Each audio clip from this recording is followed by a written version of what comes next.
What's going on, family? It's your man Cigar Mick, and we getting started right now on day 3. Yes, it is day 3. Day 2. It's day 2. Well, Friday. Okay, Friday was the seminars and the movie and all that stuff. But sorry, I got to talk into the mic, right? You right? You good? Friday, seminars, movies, drone presentation. Exactly. Nick Melillo did a great thing about Connecticut River Valley. Man, wasn't that incredible? So yeah. I think that was technically the first day. That was technically. I'm a technical show day, like working day. Like working day. We actually have to work. Right. It was yesterday and today. That's right. And then tomorrow's the last day. So depending on your perspective, day 2 or 3. All right, but I'm standing here with the man himself, man, Mr. Pete Johnson, Tattoo Pete. What's up, guys? Tatuaje Cigars, y'all. If you don't know, you better ask somebody, all right? This is the man behind the brand. How's it going, bro? Good, man. It's always good to see How you been, man? I've been good. I've been good. It's been a while since you and I chopped it up. 2 years, probably, I think, right? Probably about 2 years. Yeah. I remember, like, right after the pandemic, we were chopping it here in the booth, but yeah. I don't think I saw you last year. Right. I can't remember. Either I didn't catch up with you, or you're just super busy, man. You know what I'm saying? Which is not. You know, I look busy because I walk in circles all day. Because usually I feel like I'm getting in the way. Okay. So I try to stay away from everybody. Right. But yeah, no, I get nervous, claustrophobic, and yesterday was really packed in here, so I needed to get away for a bit. Got you. So I just go over to my wife's booth. There you go. Okay, got you. Her booth. Her booth. Right. Exactly. So let me ask you, bro, because on Friday we was talking about the movies in the seminar. You did the hand roll, right? That came out, and basically it features a lot about your life and you coming into the industry. Yeah. And stuff like that, man, which I thought was fascinating. The whole concept of that episode, even though it's called Hand Rolled Tatuaje, the concept of that episode is to talk about the cigar boom. Okay, yes. And one of the big parts of the cigar boom for me was my good friend George Brightman, who has been a mentor to a lot of guys in the industry. Right. And George is like the walking encyclopedia of cigars, so a lot of us, we're old. Right, exactly. But when we were younger, he taught us a lot. Okay. He taught us a lot, so we learned a lot from him, so I wanted to make sure he was a big portion of that. Right. And then there's the part about me. Got you. And, you know, obviously the meeting the family and your mom and dad and all of that. And that whole thing, so. Yeah, and your brother. But I just thought it was fascinating, man, because, you know, I talked to, like, Rick Rodriguez and everything, and kind of like how, you know, it took him a while to find his way in life, right, and in this industry and stuff like that. And you starting out as a musician, which is something that maybe I'm the only one who didn't know. You know what I'm saying? But you starting off as a little rock star. Right? Okay. Almost famous and everything, man. But just finding that passion, you know, and that unction to just get into this industry, and, you know, from the outside looking in, you're not a guy that does anything halfway. No, you know what? The whole thing with the music industry, you know, my career in the music industry ended. It didn't really quite totally end, but my band and my brothers, that we still are friends and best friends still to this day. Okay. We broke up. Okay. And it was really about stress, and you know, we had management and lawyers that were like giving us a timeline of like, by this date you're going to be signed to either one of these 2 labels, and we're like, before that even happened, our singer came to band practice and said, hey, I don't want to scream for a living anymore. Got you. Okay. And we broke up. And we all kind of went our separate ways. I actually got in a band with the old drummer for Ozzy, who passed away many years ago, but Randy Castillo, and this kid named John Lowry. It was a band called Red Square Black, but John Lowry ended up becoming like a massive guitar player, and he's a super talented guitar player, but I don't know, I met him again years later. He was kind of like above himself, or like too big for his britches. Right, okay. But I mean, talent-wise, he's one of the best guitar players in the world. That's awesome. He now goes by John 5. Is that right? Okay. And John 5 played with, you know, he's playing with Motley Crue now. Really? Okay. But he was Zombie's guitar player. He was Marilyn Manson's guitar player. Wow, okay. So I went, after I broke up, like after I left that situation, long story short, I got canned because the singer that wanted to come into the group wouldn't come without his bass player. So really? I was disposable. Okay. But yeah, I kind of lost my way, but I had entered the cigar industry. Yeah. And I was like, wow, this is way better than the music industry. Wow. Like, way better than me. And people were so friendly, and the big guys that I looked up to, like Carlito Fuente and Carlos Sr., were like super nice to me. Okay. I was like, wow, this is way better than the music industry. So I stuck with it. Okay. And I just stayed. And ultimately, I have the same mentality of like writing a song, like a musician writes a song for himself. Yes. The bonus is when the audience appreciates it. They appreciate it as well. But ultimately, if you write a song thinking you're going to get an audience, right, you're sorely mistaken. exactly. You have to write it here first. Got you. So when we make cigars, we make them for ourselves. Right. The bonus is when other people appreciate what we put together. Outstanding. That's it. Yeah, outstanding, man. And again, last reference to that though, when you were playing, when you first started, Yeah. right, along the musicianship, did you study a lot, or did it come pretty natural to you?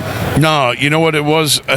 There's always the situation where a band needs a bass player. Okay, got you. And a band in high school needed a bass player, or junior high needed a bass player. And I was like, I can do that. See? And I never learned how to read music. That's what I was trying to get to. I only learned how to hear it. Right. So, like, it's maybe I'll watch my guitar player's fingers to make sure I know where I'm going. But I also, when I was learning music from like listening to albums, Yes. I would have to pick the bass line out of there and learn it by ear. Got you.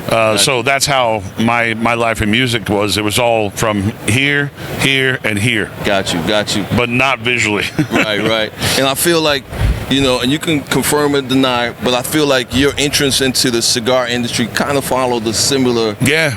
Right? So I learned it from just being part of it and immersing myself into it. That's awesome. And I did every part of it too. Like I didn't do the rep part so much, but one day a buddy of mine asked me, he said, hey, do you mind, he knew I was going up to Santa Barbara in California. Right. And he didn't go up that far. And he goes, do you mind stopping by a few cigar stores and giving them samples? Really? And I said, sure, man, I'll go up there. And I stopped by some stores. And I'll tell you, the defeat that, like, I'm not a salesman. Got you. Please don't walk through there. Thank you. Man, that's one of my sales reps. He's a complete, like, I can say this out loud. He's a complete moron because he claims that he's the real Pete from Tatuaje. Right. In Florida. Okay. Yeah, because I moved to Florida. Okay, got you. But yeah, I did that, and the defeat that these guys go through every day when someone says no. Yeah. When someone actually says to you, no, I'm not interested. Okay. That's tough. So I can't, I like the sales mentality, I just can't get around. Got you. I used to work retail. I worked behind counters for people. I never owned one, but I worked behind a lot of counters. So that's really how I immersed myself into the cigar industry, and then hanging around with guys like George Brightman. Right. And that's why he's such a big part of the documentary. Outstanding. Let's talk about the brand, man. Let's talk about, the product, all right? Yeah. Because I feel like you've got the cheat code, right, when it comes to blending these cigars, man. And I'm gonna say something. I don't overthink it. Yeah, I might get in trouble for this because people are always trying to trap me. Yeah. Right. They say, Mick, what's your favorite cigar? What's your favorite cigar? And I try to stay agnostic, right? Yeah. I don't want to offend anyone, so to speak. But I mean, if I'm being honest, Pete, like I said, man, I'm never gonna turn down a Tatuaje, bro. Well, the blend, man. You mastered it. I can't take all the credit. I have to give a lot of credit to my father-in-law. Okay. My father-in-law and my brother-in-law, Jaime. Yeah. Without them doing what they do every day, yes, I could have a brilliant idea. I could have a brilliant song, but I don't know how to use recording equipment. Got you. Yeah. I need some professional to come in and sew that shit up. I always do the analogy because when I was a kid, I used a sewing machine. Yeah. Okay. And I used to make stage clothing for myself. Really? Mess up jeans and stitch weird stitches into them, and whatever. I was a nerd for everything. And it was one of those things that when it came to doing the sewing machine and cigar thing, I looked at it the same thing. I'm like, I'm a designer. I pick the patterns, Okay. pick the materials, Right. and I let professionals sew it up for me. There you go. Okay, I got you. Well, you're doing a fine job, man. Anything new for this show? New release? Yeah, we're doing 2 new. You know, we have the Konu series. Yes. So Konu 2012 is a particular box press one that we have in the lineup. Beautiful. It was to celebrate, our 2012 year, and we decided to introduce 3 wrappers on the 2012. It was really about teaching the consumer base and even the retailer base, like, when you look at a cigar like that and you see 3 different wrappers, we don't change the internal blend. Okay. We want the wrapper to speak. Right. So it's an educational tool for people to go, well, man, I like Sumatra better than I like broadleaf, or I like broadleaf better than Habano. Right. So this year we added 2 more.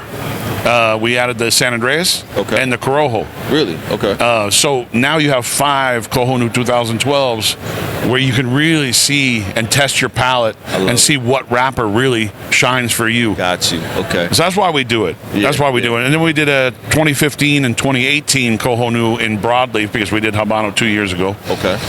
And then we're doing this thing called the Monster Smash. It's a play off the Monster Mash we did 2 years ago. Yeah, love the Monster Mash, man. I still look for those. But we have a bunch of little things that are all coming out later in the year, but we figured we'd show them and get people interested. But they're all going to be allocated later on from our sales reps. But we're showing a few things, like a new surrogate called Closing Time. Okay. That's a regular production. And then we have a couple longer Lonsdales that we call LLEs, Limited Lonsdale Extra, in both Surrogate and Tatuaje, and then a throwback to a brand that we did many years ago called Cote d'Or Latache from Atelier. Really? Okay. Yeah, so all limited products, like 1,000 boxes of each, not a lot, not a big production. And everybody can't carry you. Well, we try to open up a lot of stores. Okay. But we do ask for the retailer to not only want our Miami product, because our Miami product we can't expand. We have 11 rollers and we can only make a finite amount of product. Okay. So when we get a new retailer, we ask them to bring in our core line product from Nicaragua. Okay. And then we'll eventually build them up to carry more and more of our other products. But sometimes the specialty goods we just can't get to everybody, and we need to show. We need to have the retailer really behind the product. Understood. So it's a loyalty thing for us, because I believe that the industry is a 2-way street, not a 1-way street. Got you. We have to be here to help the retailer. Yes. They have to be here to help us. Don't come to us only asking us for our most premium stuff that we can't get to everybody. Please come in and support a little bit of the portfolio, and then we'll get you the really special stuff. Go back to the original one, man. Like I said, everything that you guys have. Whether it's the Miami product, whether it's the Nicaraguan product, there's nothing that has ever disappointed. I'll give you a great analogy of what I just said, though. Yes. You go to a concert. Okay. Let's say you go to a Metallica concert. All right. And you got Metallica fans like I was, really young. Got you. That have listened to everything. Right. Not so much the new shit, though, for me. Got you. But then you have the one guy that just found out about Metallica yesterday, and he's in the audience going, "Hey, Ride the Lightning, play Ride the Lightning," and they're like, "Dude, we played that before you showed up. We're not going to play it again." Yeah. He only wants that stuff. That's the only song he knows. I hear you, bro. I hear you. Well, that's awesome, man. Pete, listen. Pete Johnson and the land of stupid analogies. No, that was a good one. That was a good one. They're starting to line up for you, brother, so I don't want to hold you too long. Dude, you're awesome, man. But, Mick, it's such a pleasure. Man, I always appreciate you. I'll get you some sticks before you go, too. Man, that's what I'm talking about. That's the reason I do this. Everybody, Pete Johnson, Tatuaje Cigars. It's your man, Cigar Mick. PCA 2024, family. I'll be back with some more right after this. Peace.